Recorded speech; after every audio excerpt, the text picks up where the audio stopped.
ఈ యొక్క చిన్న పరిచర్యలో దీవించండి ప్రభు. నేను మాట్లాడే మాటలు మీ స్వరం ద్వారా మాట్లాడించండి. క్రీస్తు నామములో క్షమాపణ. ఆమేన్. కూడి వచ్చిన మీరందరూ కూడా ప్రభుని యేసుక్రీస్తు పేరట వందనము తెలియజేస్తున్నాను. ప్రియ దేవుని బిడ్డలారా, దేవుడు ఈ రాత్రికాల సమయంలో మన కొరకు ఏర్పాటు చేయబడిన వాక్యం చక్కపరుచుకుంటా అంటే సిద్ధపరచుకుంటా అంటే ఆయన రాకడ కొరకు మనం ఏ ఏ విషయాలను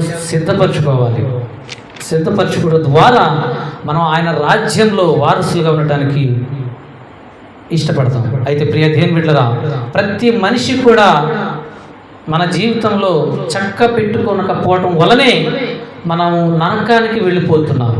చాలామంది కూడా నరకానికి వెళ్ళిపోవటానికి కారణం ఏంటంటే, రేపు మారు మనసు పొందొచ్చులే లేదా ఎల్లుండి మారు మనసు పొందొచ్చులే అనుకొని ఆ యొక్క మారు మనసే అనే దాన్ని వాయిదా వేయటం వల్ల, వాళ్ళు నిర్లక్ష్యం చేయటం వల్ల, లేదా వాళ్ళు చక్కపరచుకుపోవడం వల్ల వాళ్ళు అకస్మాత్తుగా చనిపోయి నరకానికి వెళుతున్నారు. అయితే ప్రియ దేవుని బిడ్డలారా, కొంతమందినైనా సరే ఈ వాక్యం ద్వారా వాళ్ళ జీవితాలను, వాళ్ళ హృదయాలను చక్కపరుచుకోబట్టి లేదా చక్కపరుచుకోబడదాన్ని బట్టి వారి జీవితాలు చక్కగా ఉండి వారు పరలోక వారసులు అవటానికి, జీవ గ్రంథంలో వారి పేరు రాయటానికి ఇదిగో ఈ యొక్క సువార్త మనము ఎంతగానో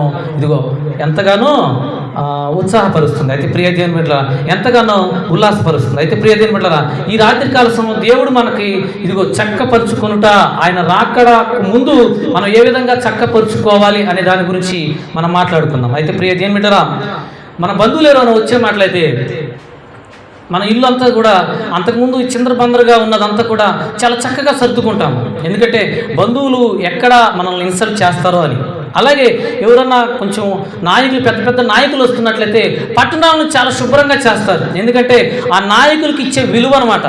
అయితే ప్రభువైన యేసుక్రీస్తు వారు కూడా ఇదిగో పరలోకం నుంచి రెండో రాకడో ఇదిగో ఈ లోకానికి వచ్చేటప్పుడు మనం కూడా అదిగో మన హృదయాలను ఈ విధంగా సిద్ధపరచుకోవాలి.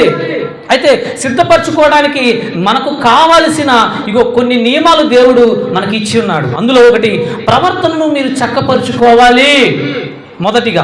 రెండవదిగా క్రియలను చక్కపరుచుకోవాలి.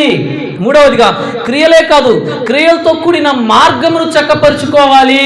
మూడవది ఇదిగో మన ఇల్లు చక్కపరుచుకోవాలి. ఐదవదిగా మన పనిని చక్కపరుచుకోవాలి.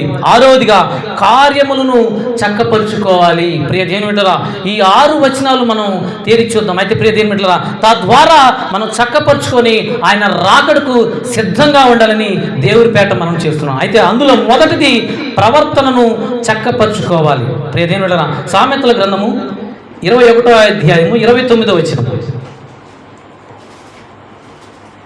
సామెతల గ్రంథము 21వ అధ్యాయము 29వ వచనం. భక్తిహీనుడు తన ముఖమును మార్చుకొనును, యథార్థవంతుడు తన ప్రవర్తనను చక్కపరచును. చాలు ప్రియ దేవుని బిడ్డలారా, భక్తిహీనుడంట తన ముఖమును మార్చుకుంటాడంట. అయితే యథార్థవంతుడంట ఇదిగో తన ప్రవర్తనను చక్కపరుచుకుంటాడంట. అయితే ప్రియ దేవుని బిడ్డలారా, చాలా మంది ఇదిగో భక్తిహీనుల్లో ఈ లోకంలో మనం చూసినట్లయితే చాలా మూర్ఖంగా ప్రవర్తిస్తారు, చాలా మూర్ఖంగా అవిధేయతతో ప్రవర్తిస్తారు. అయితే యథార్థంగా ప్రవర్తించేవాడంట ఇదిగో చక్కపరుచుకుంటాడంట. ఎప్పటికప్పుడు తన మాటను చక్కపరుచుకుంటాడు, ఎప్పటికప్పుడు తన హృదయాన్ని చక్కపరుచుకుంటాడు, ఎప్పటికప్పుడు ఇదిగో ఏ పాపములలో పడకుండా తన హృదయాన్ని చక్కపరుచుకుంటాడు. అయితే ప్రియ దేవుని బిడ్డలారా, మన బైబిల్ గ్రంథంలో చూసినట్లయితే ఇదిగో సంసోను జీవితాన్ని, ఏశాబు జీవితాన్ని మనం పరిశీలించినట్లయితే ఇద్దరు ఇదిగో దేవుడు ఎన్నుకోబడిన వాళ్ళే, ఇద్దరు కూడా దేవుడు నియమించబడిన వాళ్ళే.